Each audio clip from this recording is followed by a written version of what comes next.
Salam Rahayu. Umat Tuhan, berjumpa kembali dalam renungan harian Klasis Semarang Timur. Mari bersama kita awali dengan doa.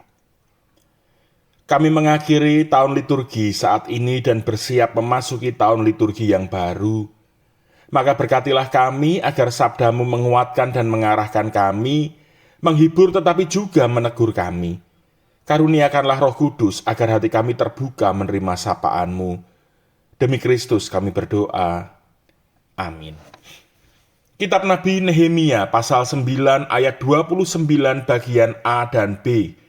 Nehemia pasal 9 ayat 29 bagian A dan B menjadi landasan renungan kita yang demikian. Engkau memperingatkan mereka dengan maksud membuat mereka berbalik kepada hukum-Mu, tetapi mereka bertindak angkuh. Mereka tidak patuh kepada perintah-perintah-Mu dan mereka berdosa terhadap peraturan-peraturan-Mu yang justru memberi hidup kepada orang yang melakukannya. Demikianlah sabda Tuhan. Beberapa waktu yang lalu, santer diberitakan di media sosial mengenai gaya kepemimpinan dari wali kota Solo, yaitu Bapak Gibran Rakabuming. Gaya meninggalkan mobil dinas di tempat-tempat, khususnya sekolah-sekolah yang bermasalah, sebenarnya merupakan gaya lama namun terasa baru di era modern ini. Itu adalah sebuah kebiasaan dari raja-raja zaman dulu untuk menegakkan kehadiran yang menegur daerah yang dirasa tidak patuh atau melawan kuasanya. Tentu saat itu bukan mobil yang ditinggal tetapi kereta kuda atau apapun yang bisa menjadi simbol dari kehadiran raja tersebut.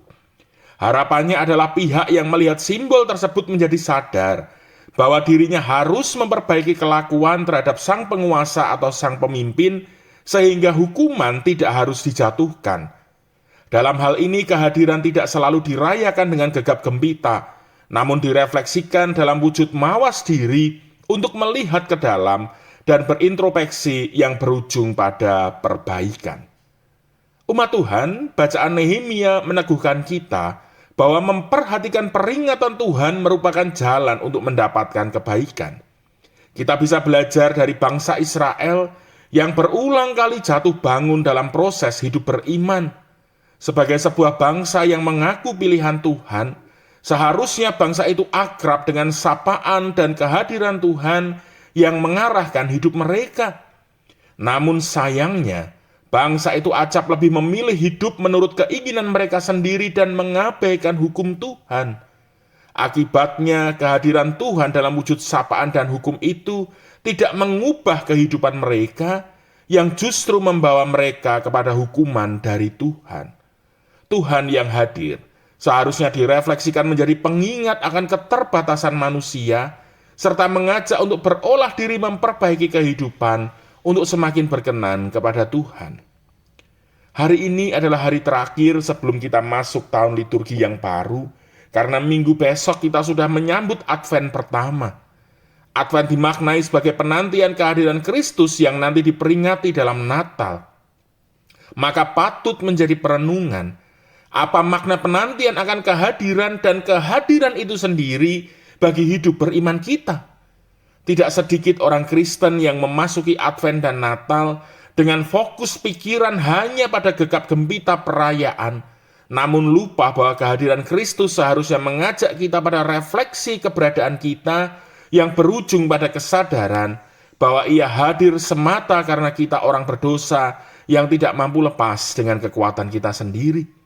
Maka seharusnya tidak ada alasan untuk menjadi angkuh, mengabaikan hukum Tuhan, atau bahkan mengutamakan diri kita seolah kita adalah yang paling berharga bagi Tuhan karena keberadaan kita sendiri. Padahal sebenarnya Tuhanlah yang menjadikan kita berharga oleh karena kasih-Nya. Mari menempatkan Advent dan Natal dengan bijak, yaitu menjadi ruang dan waktu untuk menghayati kehendak Tuhan yang hadir menyelamatkan kita, sekaligus menjadi semangat bagi kita untuk semakin selaras dengan perintah Tuhan yang menuntun kita kepada kehidupan. Selamat menyambut Advent, selamat menghayati penantian akan kehadirannya yang memperingatkan kita untuk mendekat kepadanya. Amin. Mari kembali berdoa. Kami bersyukur kepada Tuhan yang mau hadir bagi kami. Kiranya penantian akan kehadiran-Mu dapat kami olah dengan bijak, sehingga membuahkan kehidupan yang semakin berkenan kepada Tuhan. Sertai karya layan kami dengan kasih setia-Mu, biarlah hidup kami senantiasa ada dalam rengkuhan kasih-Mu. Demi Kristus kami memohon. Amin. Selamat bekerja dan berpelayanan. Tuhan memberkati. Salam Rahayu.